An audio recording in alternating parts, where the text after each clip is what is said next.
Yeah, because you just started with the podcast, right?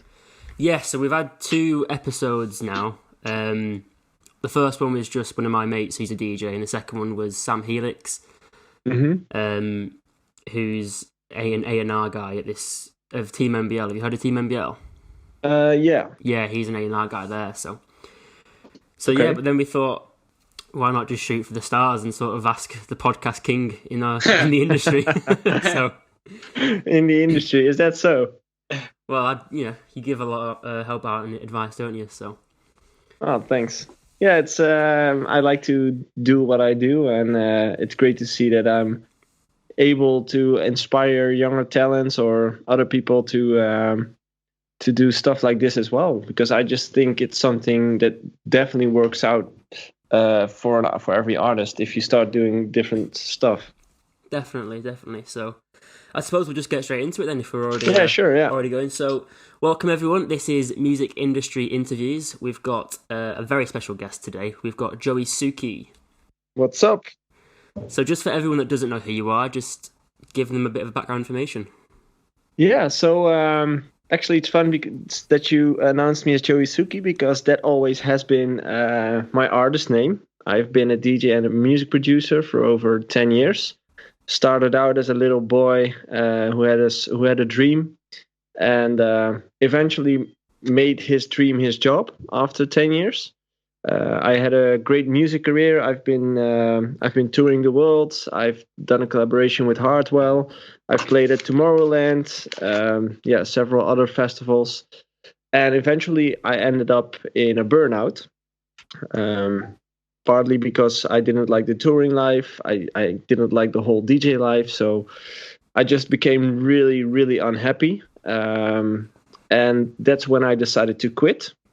That was about 5 years ago now. And since then, I started thinking like, now that I know how it is to be a DJ, and now that I know how it is to be a touring artist, why not help other artists with the things that I thought no one was helping you with? You know, like having a coach on the side and thinking about the things that most artists aren't thinking about, things like mental health, for instance. Yeah, definitely. So I decided to set up a new company called Artist Coaching, and yeah, that's what I do now on a daily basis. I guide and coach artists in their professional life to help them maintain their artist career, to build their artist career, and especially make sure that they do that on a healthy way. Brilliant. Awesome. So Yeah. we'll definitely during this interview just go into more about your story in the last how many years is it now since you started? With the artist coaching, All of it. as an artist, I started when I was probably 15 years old. So that's 15 years ago. Wow. So when you started at 15 years old, how long did it take for you to start seeing results? So attention or bookings or a lot of streams? That took a few years. Like I started out playing at like people's parties at home, you know, private parties. So, for instance, children's parties. I just gathered a lot of equipment from my grandpa and from my dad, and just amplifiers and old speakers to get some kind of an equipment to get started. You know, so 15 years ago there were no USB sticks or whatever, so you had to start playing with CD and vinyl. Actually, I also started playing with vinyl. Um, so yeah, the first moment where I actually gathered some kind of attention, I guess the really first time some people noticed me was when I started to make a name locally, like in my hometown. Yeah. And I think that took about 3 years, 4 years. Yeah, it does take quite a while, really, doesn't it? Yeah, because you know, like in the beginning, I started playing at those people's home parties, graduation parties, those kind of things, and because I did that together with a friend of mine, our name started to buzz around the city because people liked our sets and people liked what we played, and that was the reason for a local club promoter to yeah to reach out to us and to say like, hey, we've heard from you guys and we're looking for a DJ. So would you be open to play here? So yeah, that's how it all started for me. Yeah. So after 10 years, that's when you started to lose I suppose, the passion for the job then. Yeah, exactly. Like I really felt unhappy um, in that life, and it's funny because I recently released my own book. All right. It's something that I never expected to do, but because I don't like reading, so I never expected to write a book. But I just thought it was fun to put my whole story in a book. And the title of the book is "Unhappy in a Dream Life." And I like I that. think I think that title just nails it. Like I was Yeah. so unhappy in a life that other people might see as a dream life. So what were the variables that you think were driving you to the unhappiness? For me, the traveling was a big part of it, which I didn't like. Well, no, that's not 100% true. In the beginning, I liked it because I learned a lot about the world. I was a young kid at that time. I started traveling a lot when I was 21.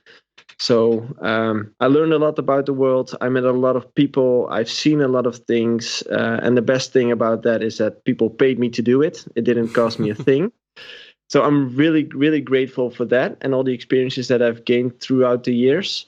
But after I think 4 years or something, the amount of traveling just became too much for me. Like I was most of the time I traveled on my own.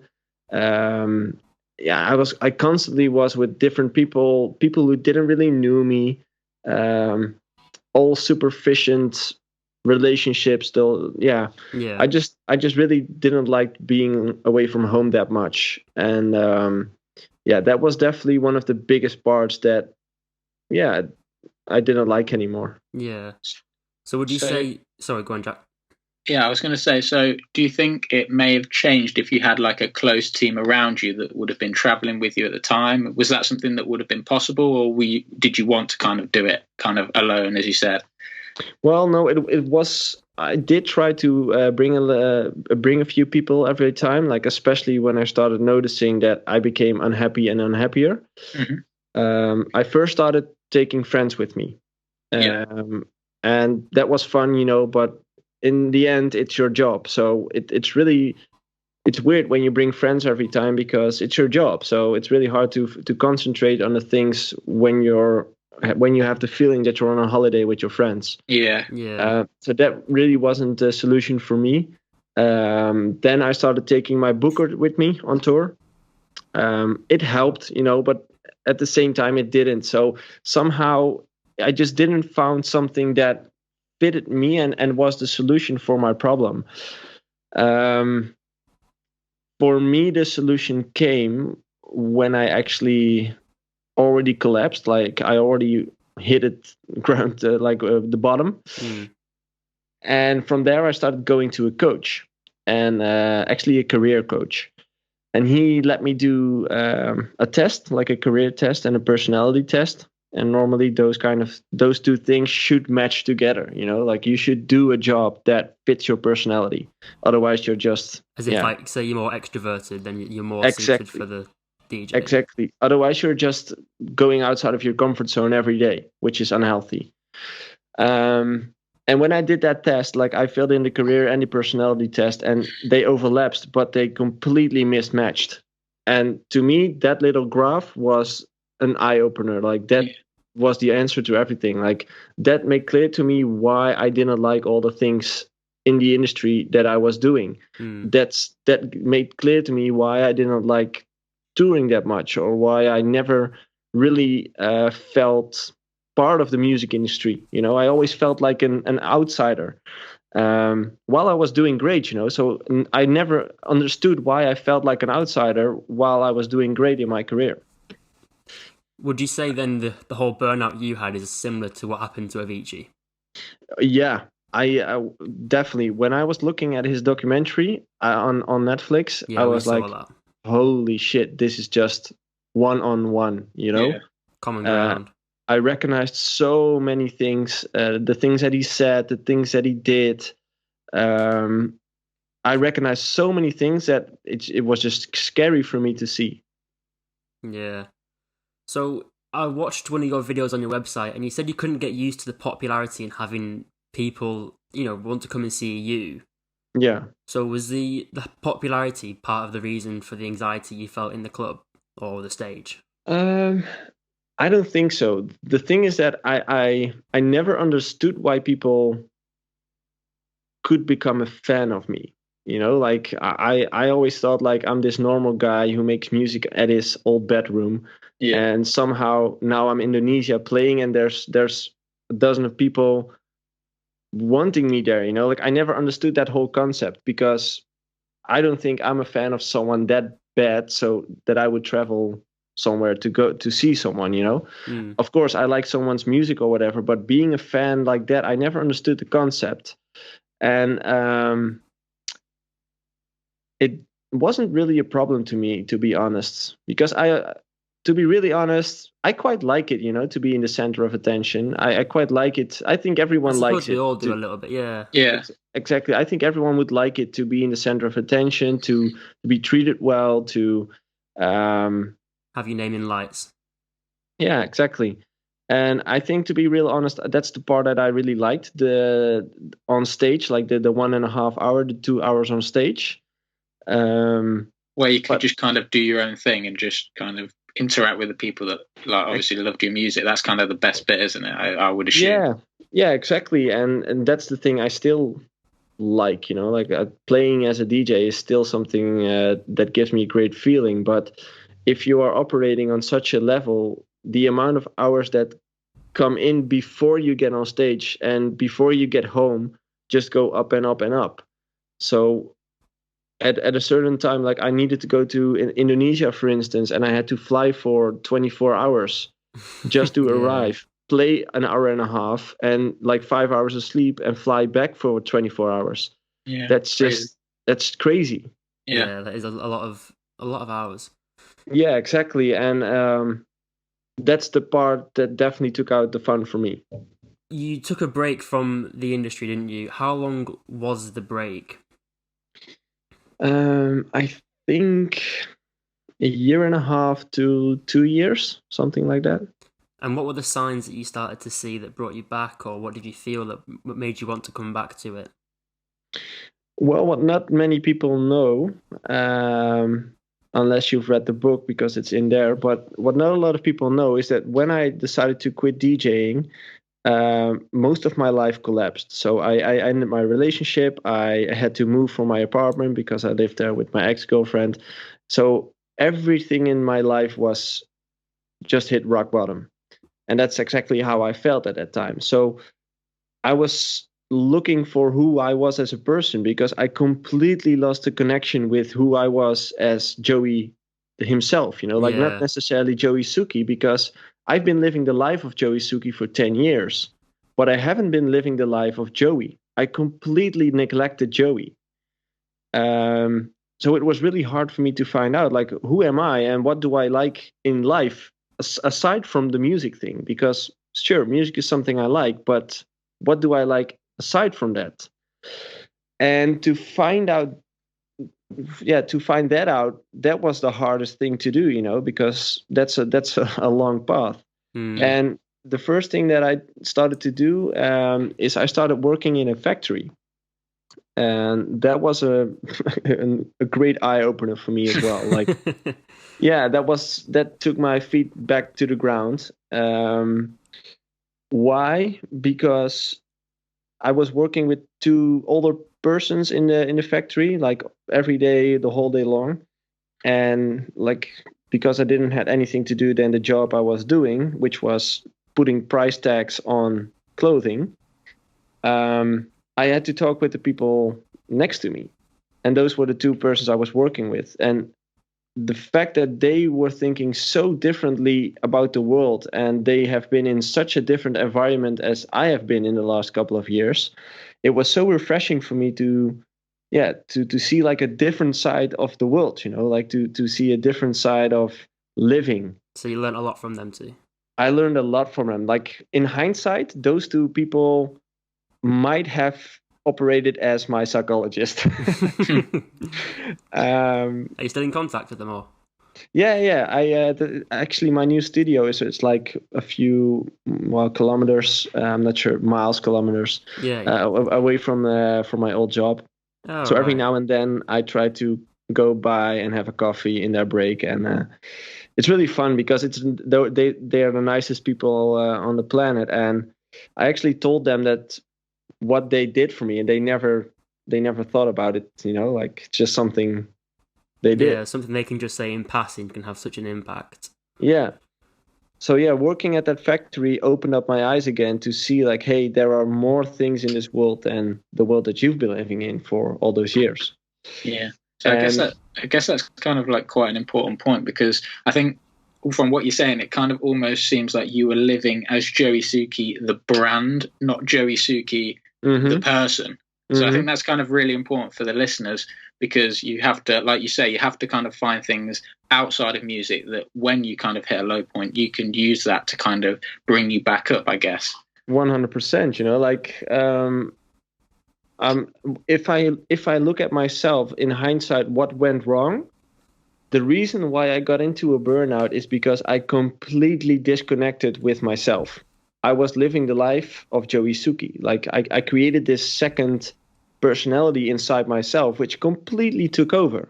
Yeah. Right. And you can imagine that if you decide to cut that piece off after 10 years, which almost was about 90% of my complete life, if you You're a bit if you lost, aren't decide you?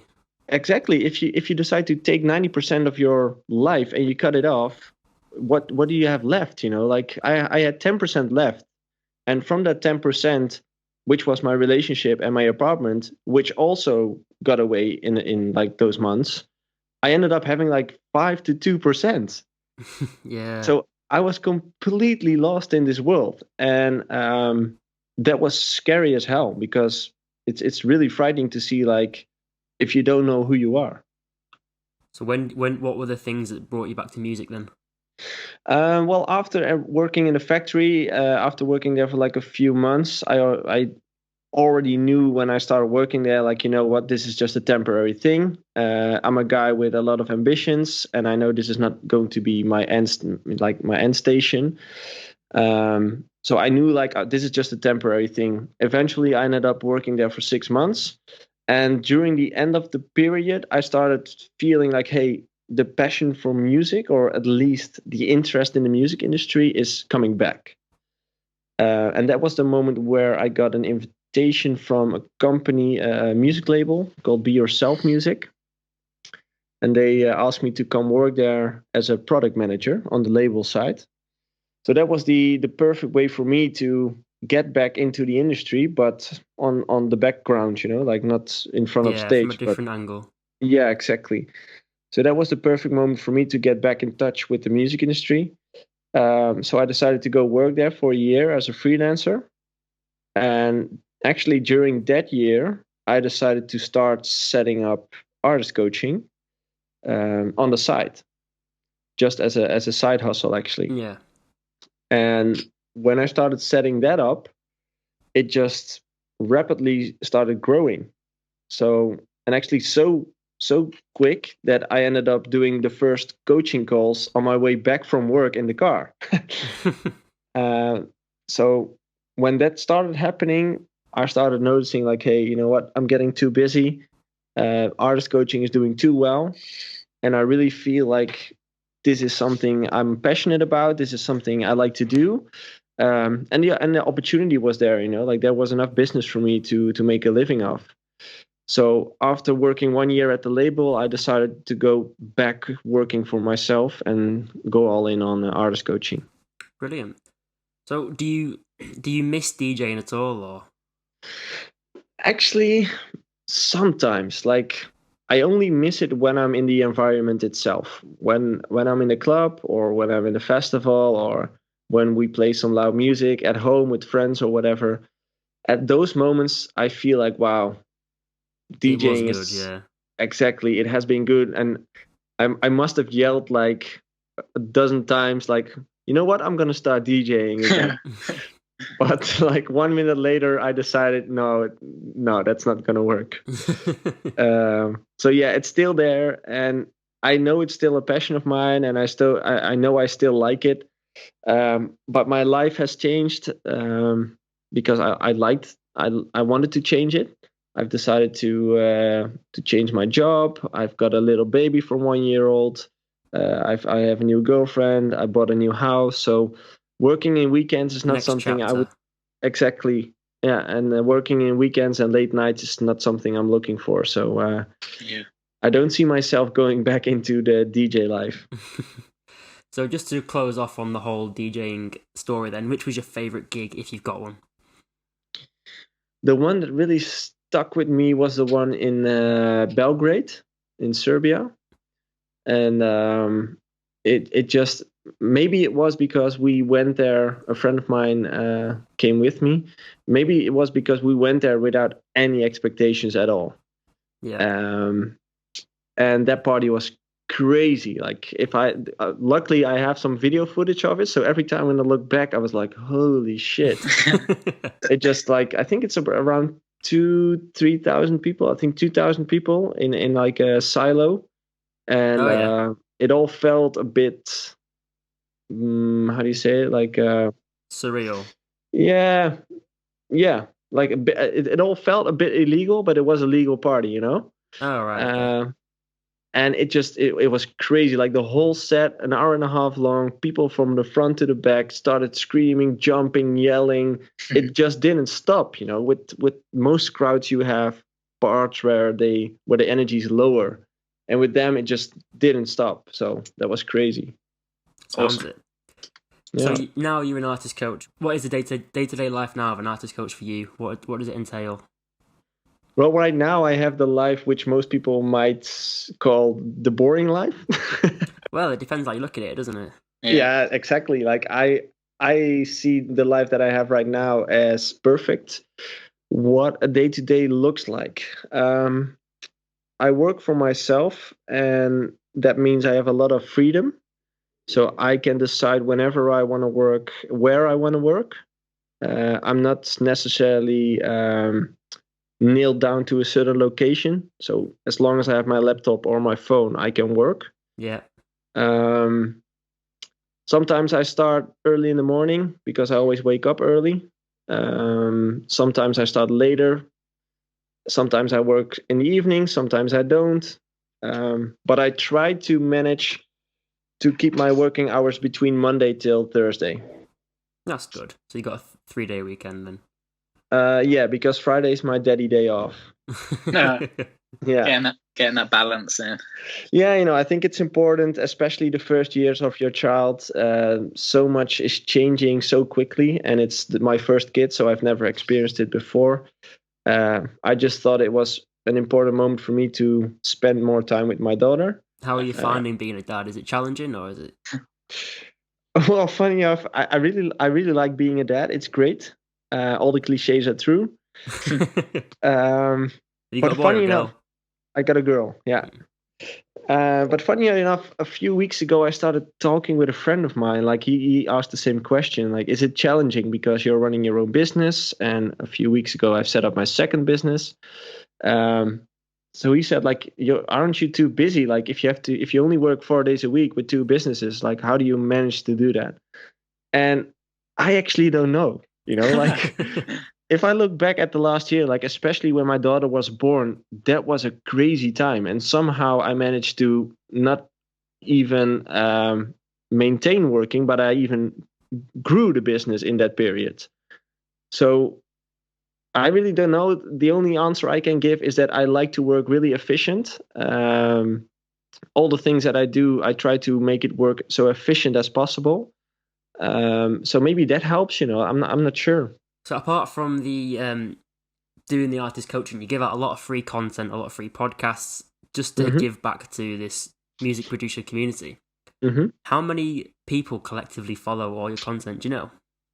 Or how many followers have you got?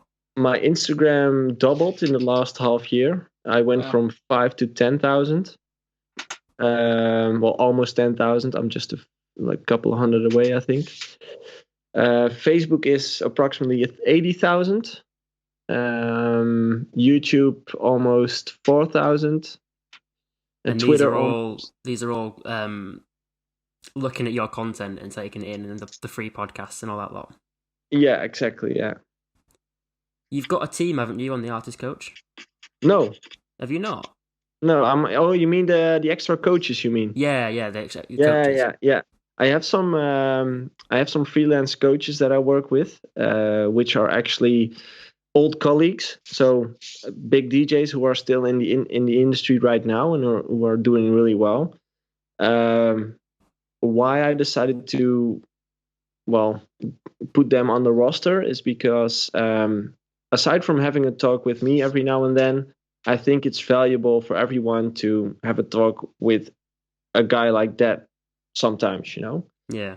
because you can learn from them as well. I'm not the only one who's experienced the music industry. Maybe they have some extra insights that I forgot or just didn't know, or maybe they tell it in a different way, which gives it more impact from your side.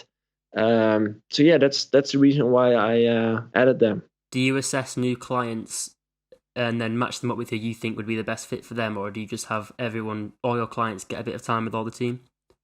All the clients that come to me, as in I'm the only like full-time coach. Okay. But the extra coaches are like an add-on, so you can just, aside from the normal coaching plan, you can go to them for like an extra talk or whatever. And when you get a new client on board, what's your initial assessment process? How do you decide what level they're at and what they need to improve on? They always have to send in some of their latest tracks, so I can get an idea of where they are musically, and like mixing wise and mastering wise. And they have to send in their socials, so I can have a look on where their socials are at, like not necessarily following counts, but more like Content. how do they brand themselves, how do they market themselves, how do they engage with the audience, those kind of things. Brilliant. And Joey, when you first have an initial assessment, what would you say is, obviously it would be different person to person, but what would you say is kind of the number one thing you notice with artists coming for help? What's the number one thing that you would see that they're struggling with? What's like a common theme that you may kind of notice? Finishing music. Yeah. Come on, Jack, take that on board. Start listening. Keep saying to Jack to finish our tracks because he just bangs out a new idea every day and sends it to me. Give it his charge. Yeah, that's the thing I see with almost every artist that come in. I think that's not necessarily only an artist thing. I think it's a creative thing. Everyone who does a creative job calls himself a perfectionist, and I think with most of those people, the fact that you call yourself a perfectionist is actually the reason that you grant yourself the reason to start procrastinate. That it's okay to procrastinate and actually not do anything at all. Yeah, so like looking for the validation to just kind of just be like, oh, this is why it's not working, so I'm a perfectionist kind of thing. Exactly, like the brains are a real thing, and if as soon as you start to understand why you do the things that you do and why you behave in the ways that you do, as soon as those things become clearer to you, you start to understand why you do certain things in your life. And as long as those things, your behavior is a good thing, there's nothing to worry. But as soon as those things become a bad thing, so in this instance, perfectionism stops you from releasing your music, that's a bad thing, right? Yeah. You want to change that kind of behavior. So you need to dive deeper into yourself, and you need to figure out like, hey, what's the thing that's stopping me? Why do I call myself a perfectionist? And am I really a perfectionist, or is there something else playing that I'm not really ready to hear yet? Yeah. Okay, so you're not touring, you're not producing. Are you still producing or not? No, not necessarily. Every now and then, like once every 2-3 months, I feel like making music, and then I sit for like 2-3 hours, and that's it. So yeah, no, not necessarily. Okay, so now your main purpose now is to help others achieve their goals and set up their goals. Yeah. But what are your goals now for the years to come with the artist coach, with the family? What are your goals? Well, funny that you asked that question because I'm in the middle of that right now. I was actually thinking about like, okay, what's going to be the future plan? For now, I have decided, well, not 100% yet, but I think it's going to go that way. I think I'm gonna build a personal brand out of Joey Suki, to create a personal brand out of it. And aside from that, I want to create the artist coaching brand as a different brand. Because in the beginning, it all just came on one pile, like the Joey Suki account was artist coaching and vice versa. Yeah. And I think I'm going to separate those two things. So artist coaching is going to be a company on its own in the future. Joey Suki is going to be a personal brand. And yeah, that's the thing that's in my head right now. Any personal goals? No, not really. Like I live a happy life right now. Everything is balanced really great. I'm really happy with how things go right now. Good to hear. I have a healthy child. I have a healthy girlfriend. I'm healthy myself. There's nothing really there's nothing really I could wish. I can't really wish for more. Okay, so thanks for telling us your story. Obviously, it's quite a lot to go through, but no problem. We'll just finish off with just a couple random music-based questions. Sure. So, writer's block is a struggle we all experience. What's your recommendation for dealing with it? My main recommendation would be that it's a really personal thing, so that you should try to figure out what's blocking you. And what might block someone else could not block you, and vice versa. And what could help someone else to get out of it might not help for you as well. It's a really personal thing. So I would try to figure out, like, go back to the last time that you were feeling really inspired and really creative. Try to figure out what you've been doing around that time. In which environment were you? What have you been doing right before you opened up the project? Maybe you got a call while you were in the project, which excites you. Like I said before, your brain is a weird thing. And if you start thinking about a negative thing, your brain starts to do negative things as well. So mindset is really important in that matter. For some people, it might work to go outside of the studio and to go into a different environment and find inspiration in there. Some people might download new samples or new plugins to get inspired by new sounds. Like I said, it's really personal. So you got to find your own way of dealing with it. Yeah, I really believe in the fact that diving deeper into yourself and figuring out how you work and how you are wired from the inside. As soon as you find out how you are wired, all the doors will open. We've got to talk about the collab with Hardwell. So, How was that? Did you learn a lot with him? Was it chemistry good? Was it frustrating?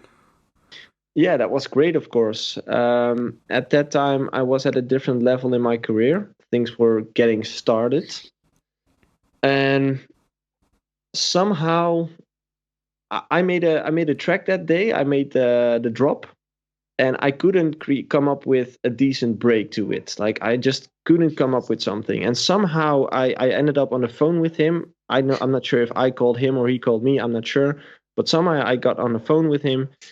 And I just thought, like, you know what? Let's just ask if he's interested to do like a collaboration. If you don't ask, you don't get. Exactly. So I was on the phone with him and I asked him, like, you know what, I have this drop and I like it. I just don't know how to continue on it. So would you like to have a look at it and see if you can work something around it? And he said, yeah, you know what, let's just send it over. I'm home for a few days. So I have the time. So send it over and I'll have a look. And I thought, like, yeah, you know what, he's not going to look at all. It's going to take ages and ages. It's not going to work. And I think about a few hours later, I already got on WhatsApp, like an audio message. Yeah. Or it was a voicemail, I'm not sure. But he showed me like a preview of what he made in those 3-4 hours. And I was like, holy shit, this is exactly what I needed. And it was the perfect Hardwell sound. So it was almost finished. So I immediately called him and said, like, you know what, this is perfect. And then he said, you know what? Come to my place tomorrow. and we'll finish it together. So bring your project, and we'll open it up here, and we'll finish it together. Amazing. So the day after, like, he lives 20 minutes away from me.